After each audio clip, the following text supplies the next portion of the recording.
A thick neck makes a man look masculine. Look closely at these pictures of men who have had their necks photoshopped. You should instantly be able to tell in which version of the pictures they look stronger and more masculine just by the thickness of their neck muscles.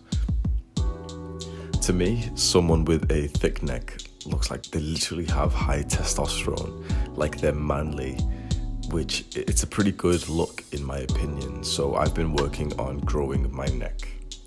How many guys do you know who directly train their necks? I personally don't know a single one. This leads to some kind of phenomenon where muscular guys who have spent years in the gym but haven't trained their necks actually look pretty skinny if you're looking at their face and necks alone. So I've got a picture here of this guy. Just look at his face and neck. How muscular do you think he would be? Just from this picture, just his face and neck. If I had to guess, honestly, I'd say he's probably about 160 pounds, probably quite lean, decent size, probably lifting for like 2-3 years. He's massive. It's like he's trained all of his body's muscles apart from his neck, and now it looks too small.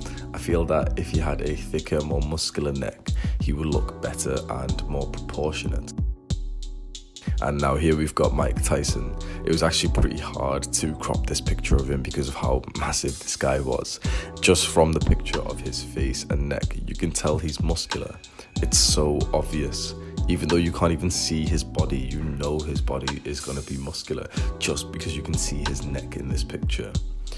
So if you agree a thicker, muscular neck makes you look better, and that's your goal, how can we achieve it?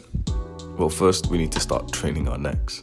The easiest way to do this is just by using plates on a bench. I do some sets with the plates in my gym, hanging your neck off the bench and just essentially crunching the plate up with your forehead. Personally, I prefer using a neck harness. It allows me to get in a bunch of sets at home without having to spend extra time getting to the gym. So it's easier to efficiently sort of overload this exercise and train it with a decent amount of sets.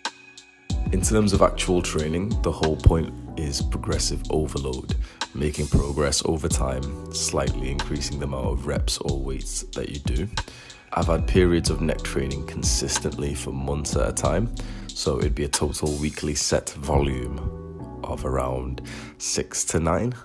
I'll be honest, it hasn't really gave me great improvements. Generally, if you're going for hypertrophy, if you're trying to grow a muscle, you'd want to be pushing closer to 20. Obviously that starts getting an issue because the soreness of training your neck, it does get in the way and it does get quite annoying, and I find neck training to be quite inconvenient in general. The neck harness has made it quite a lot easier, so I do find myself doing 2 to 3 sets most days at home now, and I've seen an improvement the last few weeks as well, which has been nice. In short, just make sure you're actually training it. The neck doesn't really get hit that much by other exercises, even though a lot of people do think that training the traps will make your neck look bigger. It probably will, but not by a massive amount. It is its own muscle and it needs its own training. So I would recommend doing some direct training, just like I've said in here, using the plate crunches with your neck or using a neck harness at home, whatever you find more convenient. I definitely recommend at least looking into this topic more and gaining more knowledge. I found Jeff Nippard's video on neck training really helpful, so I'll put a link to that in the description if you want further information on this. I've just wanted to make this video quite short and concise. Alright, that's it. That's the simple guide. Peace out, fam.